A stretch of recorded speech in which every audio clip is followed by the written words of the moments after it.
Hi, I'm Priscilla Pipo with Balanced Culture Consulting. Thank you for joining me today.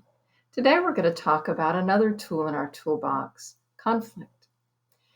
Conflict isn't something that we want to wield as a tool, it's something that we want to be armed and equipped and how to handle it and deal with it.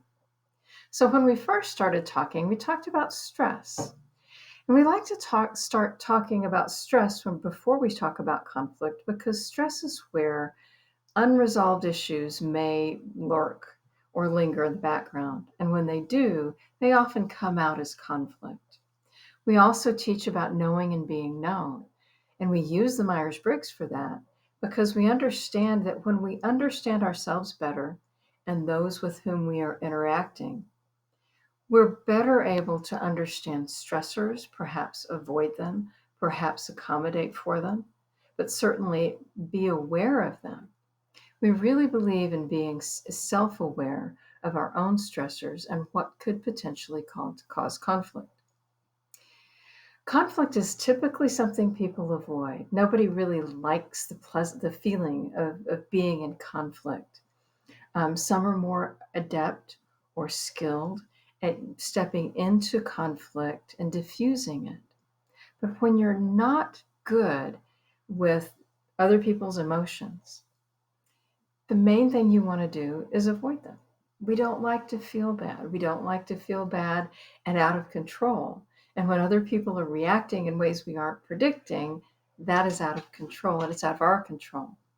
We basically only have control over ourselves, right? And so, how we respond to situations and how we deal with our own stress and we deal with our own conflict, that's where we need to start.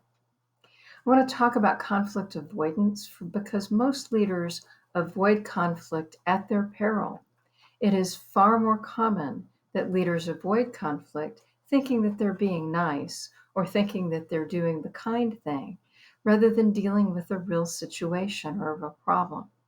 What ends up happening, we've seen, is that when problems aren't addressed directly, people end up allowing issues to go on unaddressed. And so the people who are in the receiving end of the non-addressing of conflict employees can end up thinking that they're doing just fine. And then one day they might get fired or move to another division because nobody was bothering to have a real conversation with them about how they were really doing. We'll talk in our next session about how to communicate more effectively. We're real fans of using conversation starters and using a book that we like a lot called Crucial Conversations. But we're real fans of having direct conversations, helping people know where they stand, and helping people understand what they can improve. Thank you so much for joining me. My name is Priscilla Pipo with Balanced Culture Consulting.